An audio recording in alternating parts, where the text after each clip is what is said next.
Hi everyone, because this is the highlight of the Christian quarter. This is the highlight of Jerusalem, basically being the capital, the cradle of the three Abrahamic religions, and Christianity being the second one in chronological order, not by its importance and everything. No, no, no. It's just that. Okay, so. This is the way church looks from the outside, and it's important to understand that this church was originally built in the fourth century, right, Common Era, by Constantine, Emperor Constantine, and his mother Elena Augusta. And the church looked quite different from what it looks nowadays. It was well, three times as big, and it was destroyed in the very beginning of the 11th century. And that was the reason for the Pope to launch the Crusades. So in 1099, the first crusade came to Jerusalem, ousted the infidels, meaning Muslims, because those were the Muslims that destroyed the Holy Sepulchre. The Crusader Kingdom of Jerusalem would last up until the 1180s. After that, the Crusaders would be ousted by, well, let's say by Ayyubids and other Muslim tribes, and this would be a territory where the pilgrims, the Crusaders, also could access. So the pilgrimage was made possible, but with a lot of changes. Why this is important? Because ever since the Holy Sepulchre Church was, and just I would say the Christian sites in the old city of Jerusalem were under control of the Salahuddin, who was the head of the Ubaid tribe. Um, the famous status quo was proclaimed, and this is what is still has for all these years. This status quo has been incredibly important. This is the absolutely fundamental administrative division and the procedure of how the Holy Sepulchre Church, which belongs to several Christian denominations, how it is treated, how it is ruled and controlled. Also here we see, I would say, different features of different architecture, different architectural elements. Some of them, normally the darkest ones, are from the Crusader times, but it's important to remember that there was also there were several earthquakes. There was a big fire in the 19th century, as a result of which a big part of the dome was destroyed. So, and also the Aedicule, the most important section of the church, which is the, okay, give me a moment. I'm just scrolling back to the spot where we stopped. So this is Saladin, the Ayyubid leader, who was considered a very wise leader, and he was friends with the Crusaders. Well, okay, he wasn't like friends with the Crusaders, but he was a very wise leader. And again, as I said, he allowed the Christian pilgrimage. He still allowed the Christians to visit the church, and he was, I would say, he was also kind to the Jews. His doctor was a Jew, and it was actually the time of, I would say, enlightenment for Jerusalem. It was the time of relatively peaceful coexistence, and I would say Saladin is still remembered. And there is even a movie, by the way, The Kingdom of Heaven. I think this is the name of the movie, where all the above mentioned events and all the battles and all the diplomacy and interaction between Christians and Muslims in Jerusalem, actually all of them are described. That's very interesting. I highly recommend to watch that film. So, let me take you to the spot. Yeah, so we already spoke about, many things surrounding the church and all these rituals. So, for example, one of the, I would say, important things about the status quo is that the keys from the church are actually in the hands of two Muslim families. And these Muslim families, throughout this more than 800 years, have been in charge of just, opening and closing the church every day. That's just incredible. I shared with you the photos, so I'm not going to repeat myself. There also used to be there were actually two entrances, the two doorways into the church, but Saladin commissioned or ordered to seal the another entrance, which is to the right hand side from the main door. So basically, there is now only one entrance and one exit to the church. And the first thing that we are going to talk about now is these columns. And as you just about to enter the church, you will also see a lot of Christians kissing these cracked columns and even praying to it. It goes back to the 16th century. So the Ottomans and the Ottomans, also Muslim power that came to Jerusalem in the beginning of the 16th century. So the Ottomans, for the ceremony of the Holy Fire on Easter, they prohibited the entry to the church to Greek Orthodox and allowed provided access only to Armenian Christians. But the Pope stayed next to the entrance, to the closed door, and he was still praying for the holy fire to descend upon all the Christians.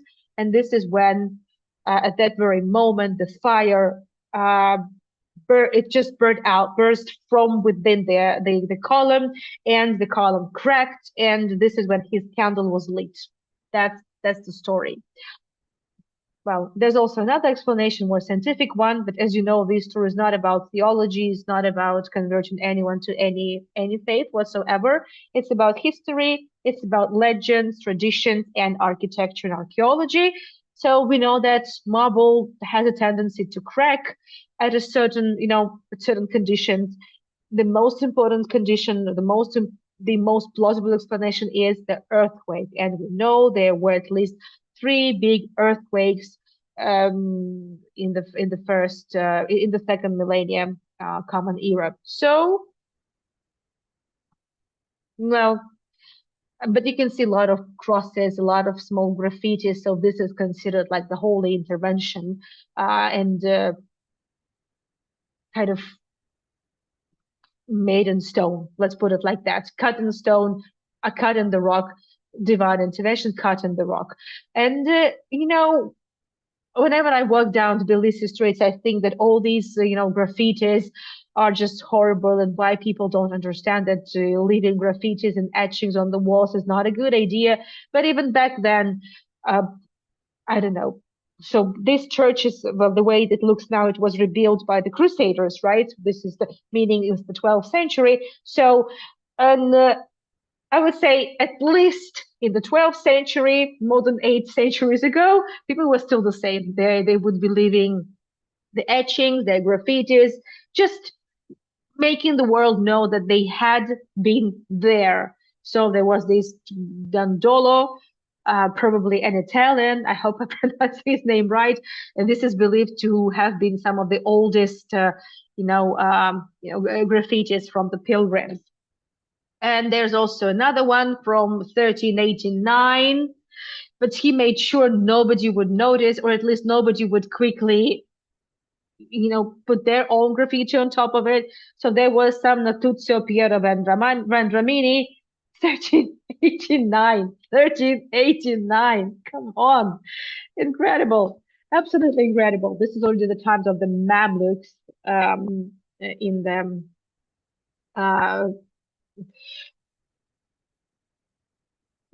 running the Holy Land. Now let's finally enter the church. The entire episode, the previous episode, was just that we were about to enter the church, but we couldn't do that because it makes no sense to run immediately into the church and completely ignoring the surroundings. It doesn't make sense. That's not how we do this. This video was recorded by me in 2023, but I also added some other videos that had been recorded later. And I also told you that, well, the Via Dolorosa tour, we've been doing this Via Dolorosa tour as the logical continuation of the Christian quarter tours. And there are 14 stations altogether, the 14 stations of this road of suffering, right, on way of Jesus to the cross. We just walking in the steps of Jesus to Golgotha.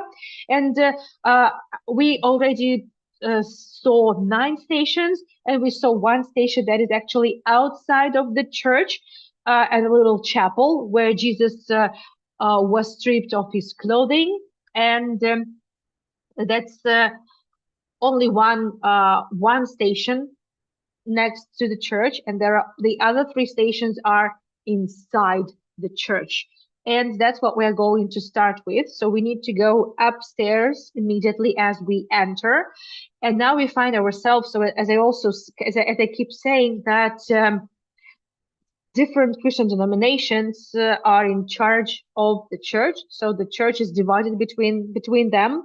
And there are sections that belong to Greek Orthodox, to Armenians, to the Copts, Ethiopian Church, and others. So the Catholic Church, obviously.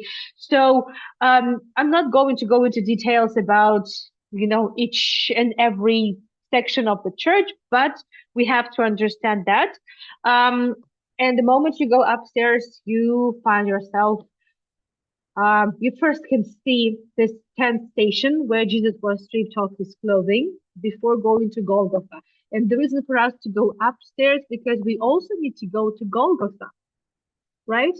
So we need to go up, and here we see the beautiful decoration. And because of the earthquakes and because of the destructions that happened after the Crusaders, eventually it was only this main section of the dome mosaic with Jesus that survived. The rest had been restored. Well, the rest would be restored a bit much later, in mostly, I would say, 18th and 19th century. And here we know that we are approaching Golgotha, right? So these are some of the most emotional, I would say, sections of the church where a lot of devout Christians and pilgrims feel extremely emotional, because this is where Jesus would be nailed to the cross, and we see a Roman nailing Jesus to the cross. We see Mother Mary, and we see also Mary Magdalene, Mother Mary wearing black, and Mary Magdalene wearing light blue. So this is station 11, right? It's there, and it belongs to the Catholic Church, so to speak, this section. And then the next section, which belongs to the Greek Orthodox, but obviously it doesn't mean that Armenian Christians cannot visit this section. Obviously not, but it's just the administrative division, so to speak. Yeah, by the way, this is also a very important Catholic tradition, the Pietà. So this is, well, we know that Mother Mary found out what would happen to her son once Jesus was presented in the temple. And ever since then, the smile would never appear on her face. And so this lamenting mother is a very important element of the Catholic worship. It was a present from the Catholic Church to the Holy Sepulchre. Yes, so in Luke we read, Simeon blesses Mary and Joseph at the presentation of Jesus to the temple and said, and the sword will pierce your own soul too. That's exactly that moment. You can read it in Luke. So we are all well aware of that. So, and next to Pietà would be the Golgotha, and the next station of the cross, the most, well, okay, maybe not the most important one, but a crucial one. And you see all these people, they are kneeling. They, for some reason, want to kneel and to just see what's under that kind of a table-like construction. And we are going to do that too. So this is exactly where the bedrock is, the Golgotha, the highest point of the Golgotha. And there is even a cavity in the stone that looks very well, very, I would say, suitable for them. Uh, well, for the cross. This is where the cross is believed to have been placed, on which Jesus was executed, crucified. This is well, Jesus dies on the cross. This is the next station. I hope you could see that at 12 station. Jesus dies on the cross. I also add a lot of photos from my camera roll because I lost count how many times I was in the church. Um, and there are also some photos that I'm using from just open sources. And under this glass, this is actually that bedrock, that Golgotha. It's there. You don't see it out. You cannot see it outside of the church because the church is standing on top of this place. So this is the photo, and I think it's my photo. They're not allowing taking photos in this area as this place as well as the Aedicule, right? The tomb. But I had to violate the rules a couple of times. So I took this photo as well. So you see, this is exactly where this following where the cross is believed to have been standing. That's the thing. So you see, you can kneel. There's always a line of people, and you can kneel, and you would cross yourself, kiss the place, put your head on it, your forehead, lean the forehead, and pray. So this is well, a very important episode. So this Pieta is also considered a station. So marking this episode when Jesus is taken down from the cross and Mary mourning her son because she saw his death. So it's kind of next station. So on the Golgotha, there are like 3 stations all together. And there will be also another station, the so-called, some call it kind of an unofficial station, but it's a very important place. And sorry for the video quality, it's very dark there. And there is like almost zero connectivity. We tried live streaming in the church, and it's always best, I like just going to places and taking it there with me, but it's almost impossible, like next to impossible to live stream from the Holy Sepulchre Church. I tried. I'm not going to do that again, no matter how much I like it. It makes no sense, and it's also dark.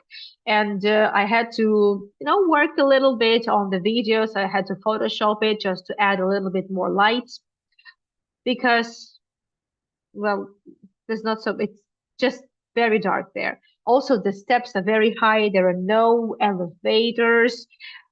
So those who have difficulty walking cannot go upstairs, but there is a way to make up to those who cannot.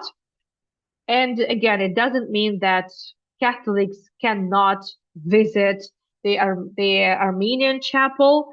It doesn't mean that. So the church belongs to everyone. Let's put it like that. So now we're going down, and we will see a bit more, so to speak. First of all, there is, by the way, modern mosaic. So kind of the alternative 13th station is located just next under this mosaic. The mosaic is new, by the way. Let me pause here for a second because it needs some explanation. It kind of explains the burial practices of the Jews. I remind you that Jesus was actually a Jew. So this alternative station, alternative to the 13th station, the Pieta, the Lamentation. So Jesus was taken from the cross and put on the unction stone. For the anointment. So the idea was that the body of Jesus would be just wrapped up in a shroud, and this is a very common Jewish practice.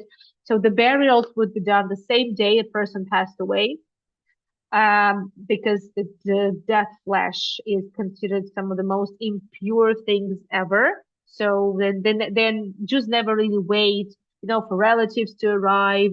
They bury their deceased very soon, unless there are some extraordinary circumstances. So the body would be anointed with the incense, with the oil, and then wrapped up in the shroud and placed in the cave. And this was a very common burial practice for the Jews at that time. So in the very in the beginning of the first century, there will be also other burial practices, as you may know from my tours. But this was the most common one at that time. And the only issue was the difference was that was Passover week, and it was Friday morning. Jesus was well tried, and so there was trial, and then there was execution in by around midday, and then before the sunset, before the Shabbat arrived, they had to bury Jesus. So there was literally only several hours, and they had to be very quick. And this is when exactly the Joseph or Arimathea came in very handy, saying that in that very garden where the execution was, just next to the garden, there were some graves, some just basically caves. And there was his family grave and the new grave, and he magnanimously allowed, offered to bury Jesus in his family cave, burial cave. So you see all these people leaning towards something. This is this so-called unction stone or anointment stone. What pilgrims do, they put all the crosses and candles and whatever they have with them on the stone.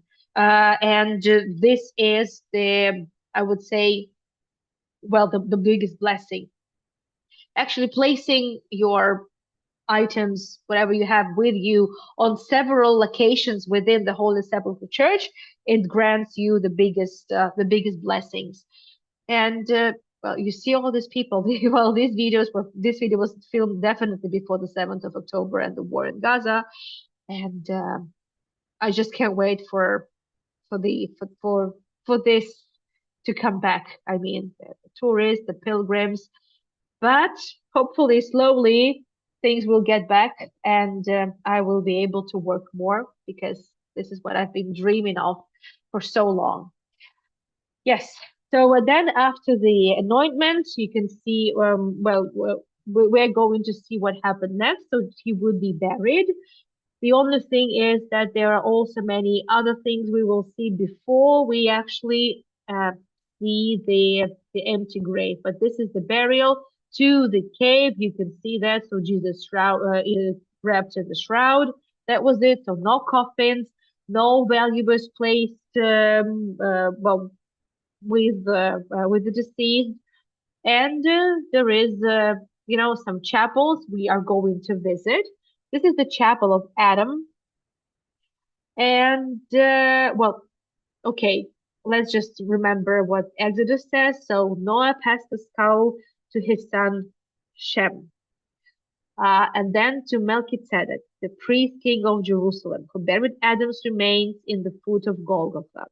So there is from the book of Exodus, we know that Adam's uh, skull was buried somewhere in Jerusalem, and well, according to the tradition, it's buried at the foot of the Golgotha. So this is very symbolic, uh, knowing that Jesus was crucified, Jesus was killed, died on the spot above the grave of Adam, right? So this chapel belongs to the Greek Orthodox Church, and here we see a little kind of a window to the bedrock. So this is the bedrock. The bedrock means it has always been there.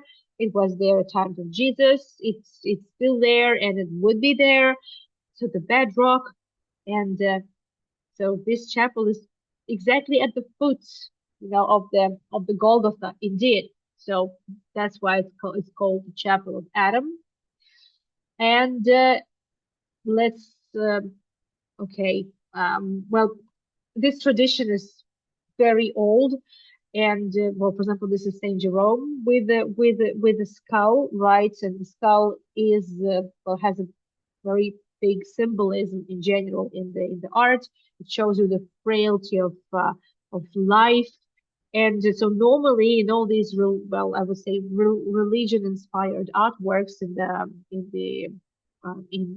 medieval uh, fine arts, it would be always referring to actually the skull of Adam, so to speak. But well, doesn't obviously nobody has found any Adam's skull, at least not yet. There must have been found a lot of skulls, but none of the skulls have been identified as that of Adam. And once you leave the chapel of Adam, you see the bedrock. This is that very bedrock part of Golgotha. So upstairs would be exactly the section with the stations that we have just visited.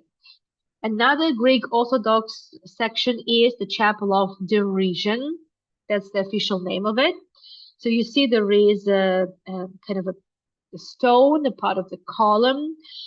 It's all now covered in glass, and it's now basically an altar, but it is believed to have been the place where Jesus was sitting and waiting for his execution, and he was mocked by the crowd. He was, he wasn't the only one to be executed on that day. There were also two other thieves, so he was also mocked by the crowd, mocked by the legionnaires, so the Roman officials. Well, and well, it's one of the, I would say it's one of the important sites for the Greek Orthodox pilgrims. Now, as you may have noticed, we are approaching the steps, and as we go down from the both sides of the steps, you will see a lot of etchings in the stone, crosses, mainly, well, Jerusalem crosses, right? Very, very typical ones. And we are going down to the, let's say, -1 floor to the Armenian chapel of Saint Helena. So Helena, the mother of Constantine, and also the other name of it, more Armenian name, it's the chapel of Gregory the Illuminator. So Gregory, Saint Gregory the Illuminator is exactly that saint that popularized Christianity among Armenians. By the way, you see there are a lot of tourist groups here. So anyone can visit this chapel. There are obviously some restricted areas, but well, anyone can enter the church, even Muslims, even Jews, even, well, Jews may not want to, some, observant Jews may not want to, there are certain restrictions, but just, by faith, not like in any other, in any other sense. And you don't even have to be a believer to enter the church. So it's not like the Temple Mount. It's not like the okay, let's put it like that. It's not,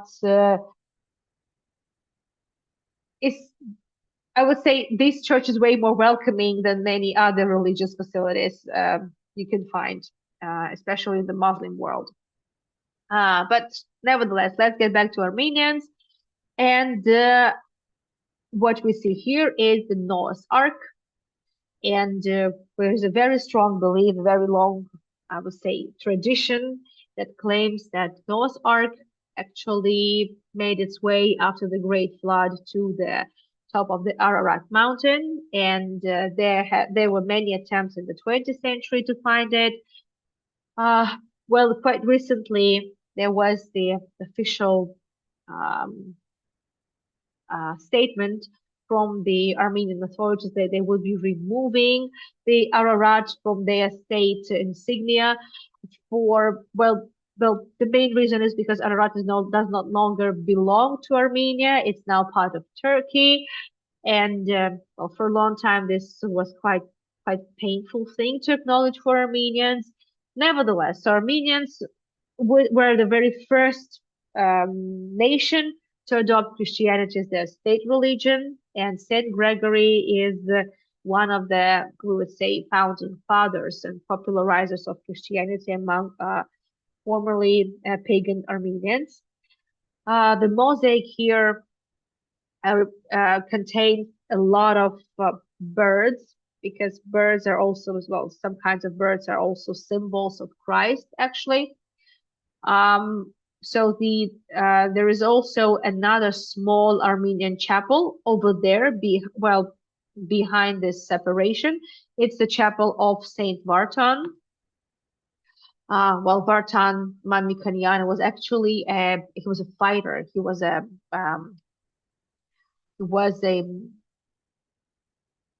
big military leader that later on became a saint, was proclaimed a saint by the Armenian Church, and that chapel is not so easy to access. It's kind of behind the door, and it's always up to Armenians either to let you in or not. Let's put it like that.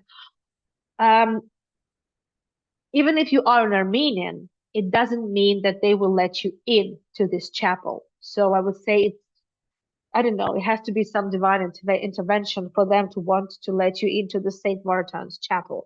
But we have photos of what you can find there. I've never been to that chapel myself, but I hope I will at some point, because I want to see a graffiti there. You can see the frame with something dark in it. So this is the photo from the internet. Again, as I said, I've never seen it myself. So what you see is a boat, right? And we know that in Christianity, the boat is the symbol of survival, right? The survival of the soul. And this graffiti is dated. Okay, dates differ a little bit, okay? But nevertheless, first of all, what it means, right? The entire graffiti, it means, Lord, we have arrived. So Domine irimus. So Lord, we have arrived. And it dates back to the times before the church was actually constructed, which, so to speak, supports the idea, the belief that even before the church was built by Elena and Constantine, the oral tradition, the memory was very strong, and the first Christians would remember all the places associated with Jesus, his pilgrimage to Jerusalem, and this pilgrimage tradition by Christians would exist way before the church's construction. So I'm kind of giving you a little bit of the, kind of the intro into how Christianity made its way to Armenia. So altogether, we can say in a nutshell, it was 301 when Christianity was officially adopted by Armenians on the state level. And I'm saying on the state level. That's a groundbreaking thing. And you see here the illustrations of different events of the baptism of our Armenians and many other things. So I'm not going into details here, since we are focusing generally on the history of the church and archaeology. So you see those steps. So from the both sides of the steps, you will see all these etchings and graffitis with gazillion of crosses. But this is not the bottom of it. So let's get to the bottom of it. And we need to go to the -2nd floor, by the way. And obviously, I never took you there for a virtual tour because there is no connectivity at all. No phone calls, nothing. Nothing works there. You are completely unreachable, I would say, while you are there. So let's go. Let's go down. And you find yourself in the Catholic Chapel of Holy Cross. So this belongs to Catholics. And this chapel is one of the central ones, I would say, for the history of the building. Not life of Jesus, but the history of the building of the church. Well, first of all, let's see the walls here. You see the walls have a layer of something whitish, yellowish. This is plaster. Whenever you see a plastered wall in Jerusalem and in Israel in general, this means the place must have been a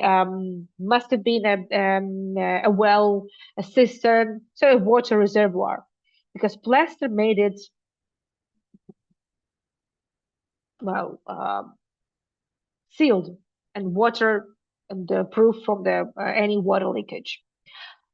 You see here also a cross.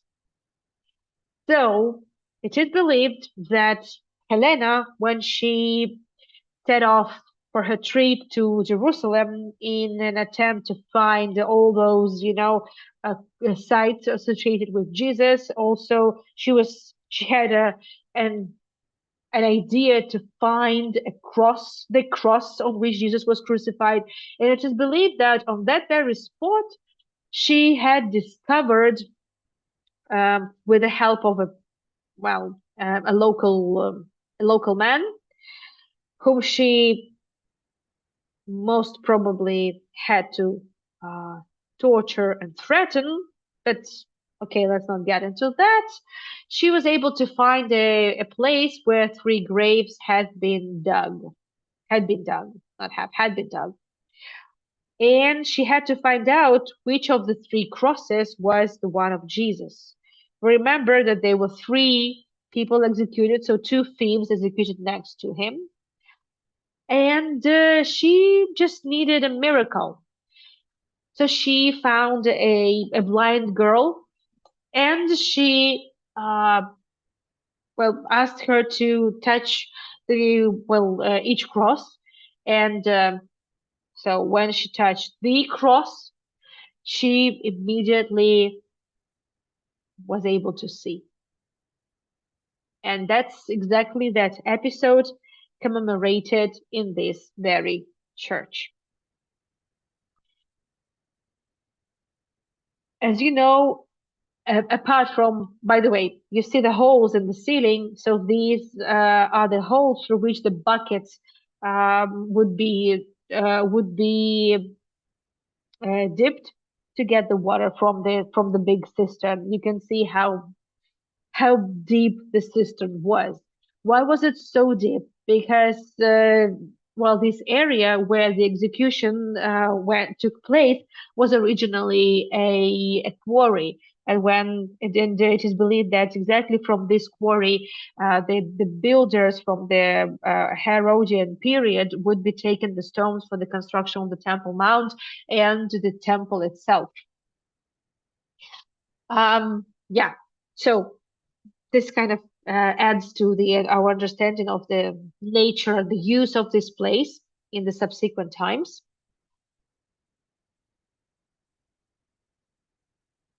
And since this was no longer active quarry, this place was turned into a water reservoir, and there was also garden all around it, which kind of grew on its own, basically.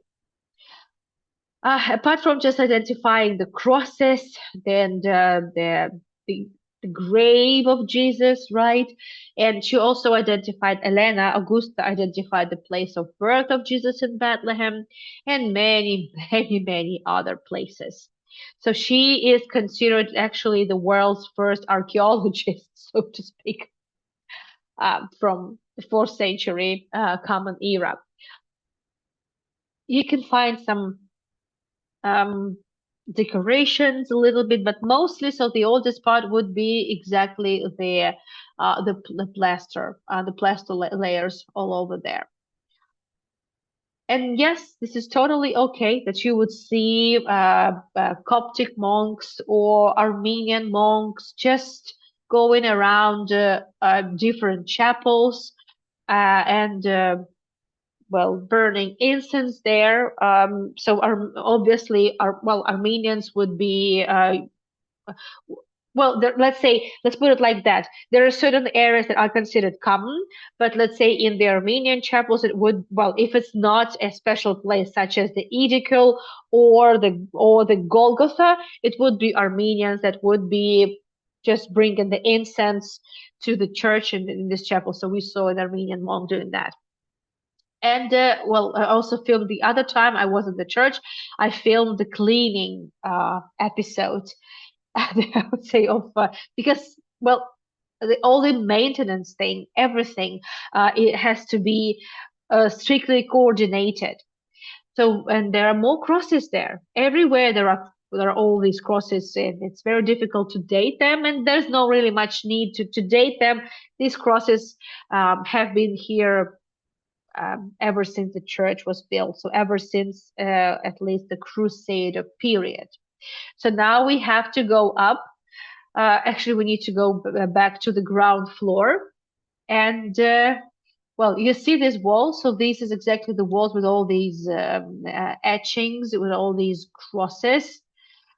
Um, Infinite number. You just impossible even to count them. Well, you see them now. Last time when I was in the church, by the way, yeah, also these walls were cleaned. They cleaned the walls. And in this video, you see they are renovating some sections of the church. And when I was there last time, about a month ago, they were dealing with the floors. So you see here, the floor is in a pretty bad condition. So what they are doing now, they covered it with a plywood, all the floors, and they are changing the floors. And in the meantime, they are conducting the archaeological excavations.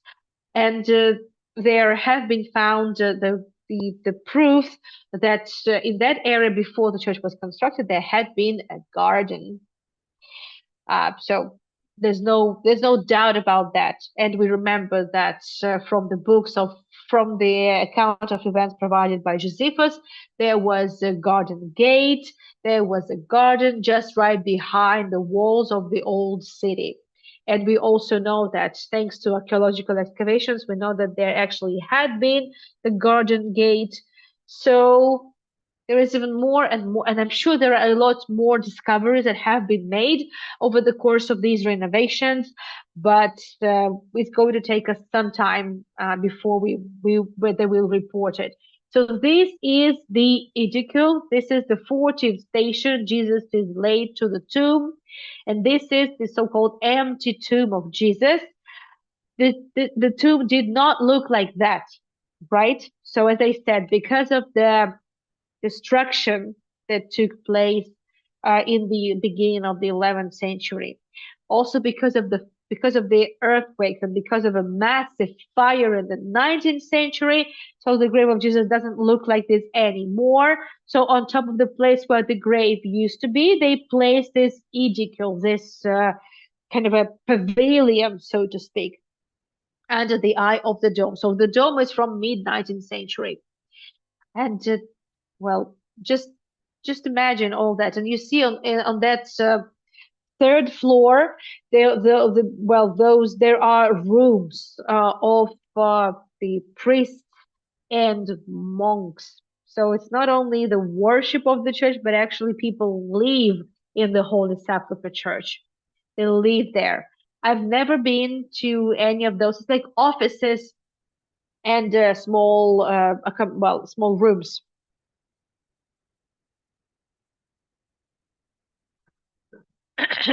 Okay.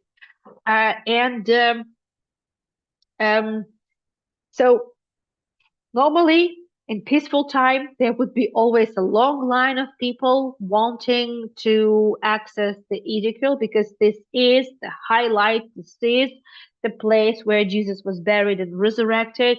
There are two sections in this Aedicule. Well, some photos, not mine. Well, from here you can see how gigantic the church is and how many more rooms are there. So yeah, the Aedicule, that's how you spell it. It's the Greek word. And people, you're only allowed to go there for half a minute. So already in 1804, so before the big 19th century fire, the place didn't look like a grave at all, like a cave at all. As I said, there were too many distractions, too many distractions. So it's don't don't get I would say scared off, or don't get suspicious here. This is the place built on top of the place where the grave used to be, where the cave uh, used to be. In the first section, as you enter, there is this stone. It's called the angel stone. So why is it called the angel stone? So when Jesus was placed in the cave, buried in the cave, the cave was sealed with a stone. And also later on, the angel would remove the stone and the empty tomb of Jesus. So this is the next section and the final one. Again, normally you're not allowed to take pictures there, but because, well, I use this time of, let's say, very low season for tourists, well, I used this opportunity and I also filmed there and, well, took some photos. But nevertheless, it looks like this. So normally you can only film through these peeping holes, like small windows. This is it. Um, Otherwise, well, imagine if everyone, look at all these people are standing in line to see to get inside the Aedicule.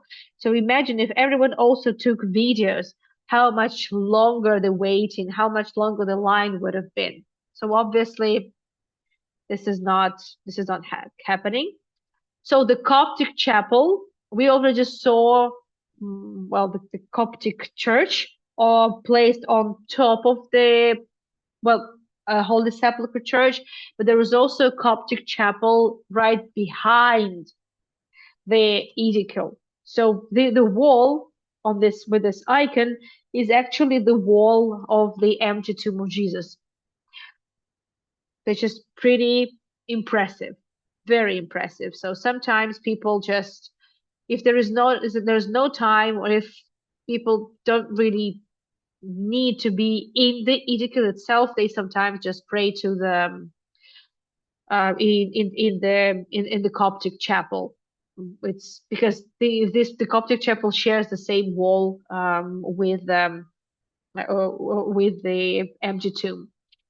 So, but it's not just, Greek Orthodox, Armenians, and Catholics. It's way more. It's not only Copts and Ethiopians. It's also the Syriac Orthodox Christians' presence in the church. And we are going to see the chapel of the Syriac Orthodox consecrated to Saint Joseph of Arimathea, the one who provided his grave for Jesus' burial.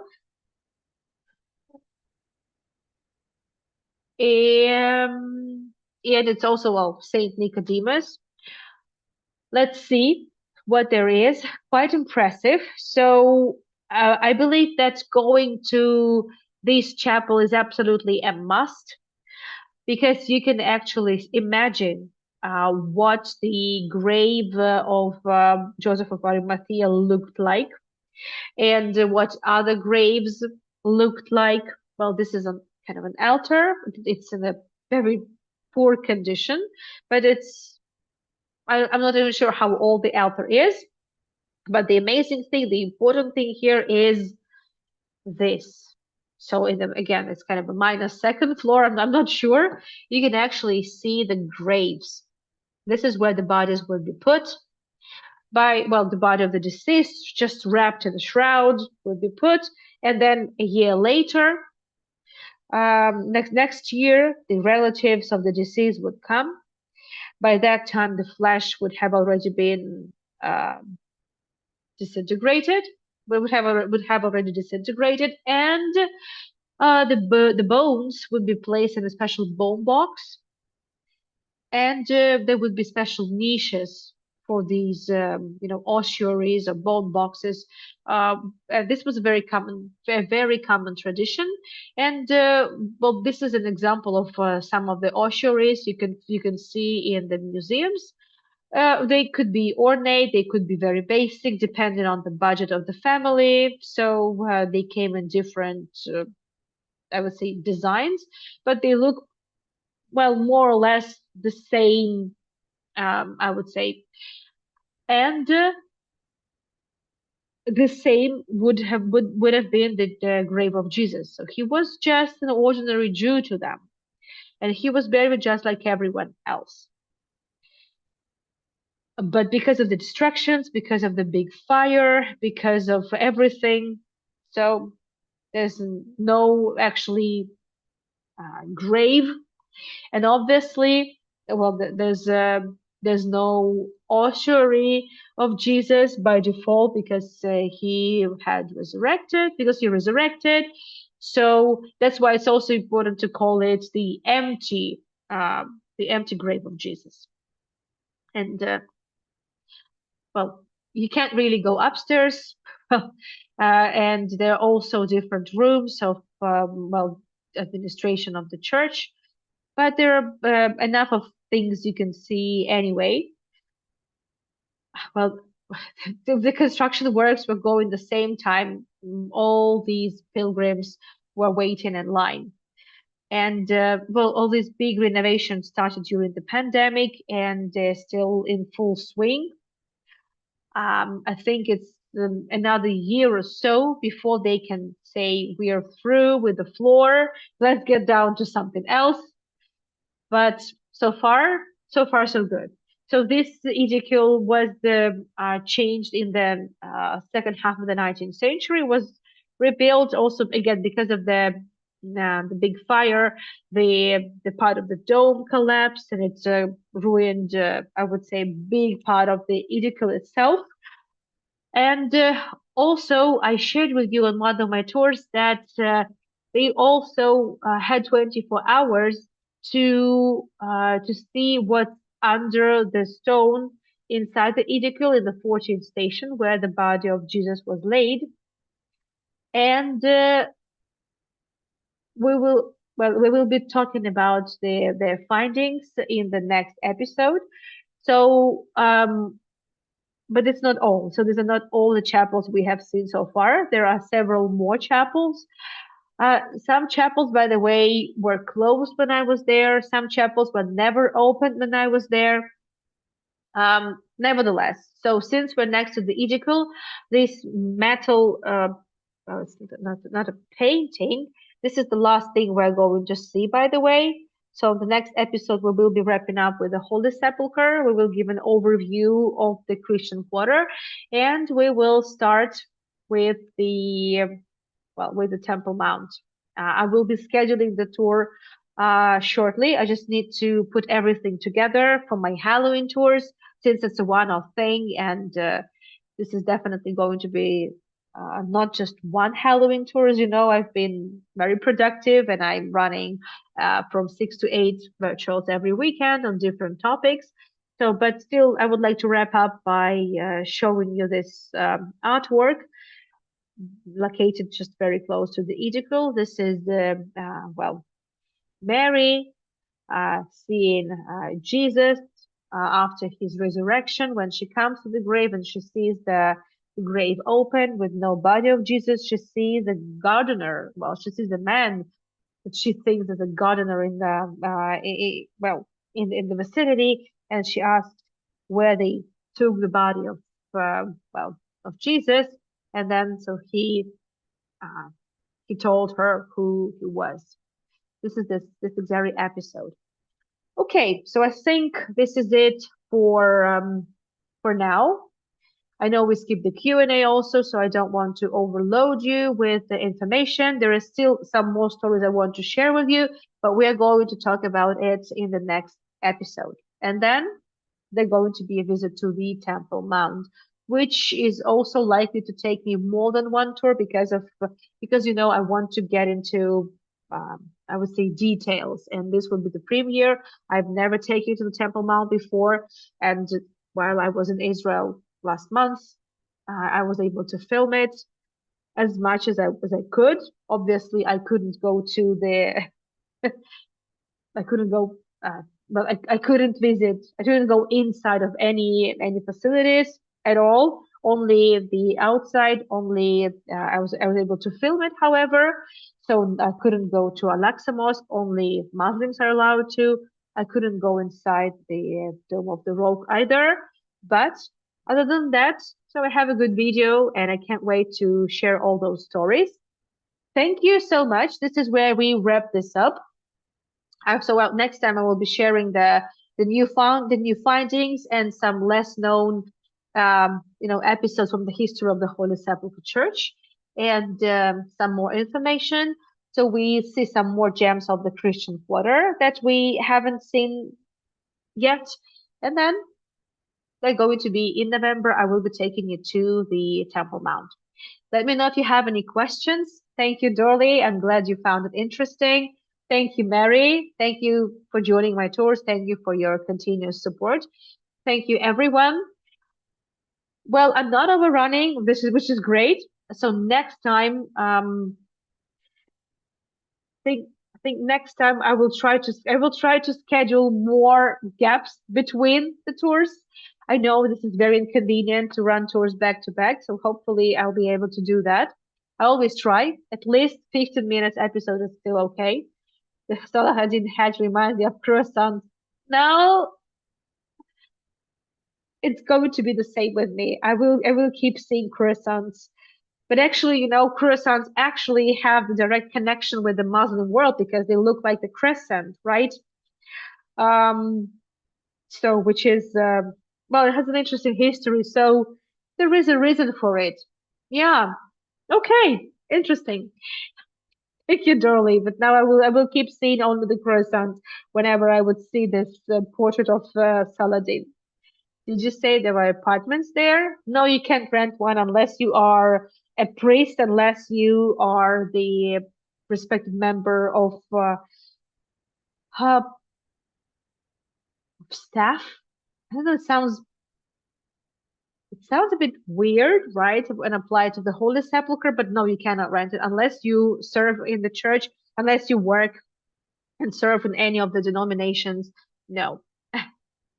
I know, Cindy, I know. And well, for you, I also visited the Aedicule and I filmed in the Aedicule, violating all the rules, but I knew I could do that because there was no such big lines. So yes, never knew that odd. Thank you, Robert. Thank you so much, everyone. I will see you next weekend on many diverse tours. I would say very far from well, from Jerusalem as well. Because of the nature of the Halloween. Mark, thank you so much for the coffees. Dorley, thank you so much for your tips. As usual, it's always well, it's always great to receive your support. Thank you everyone for joining me. I will see you next weekend. Well, the links you have with you as usual. And on my website, I will be sharing the most updated and accurate schedule in the next couple of days. I haven't decided yet.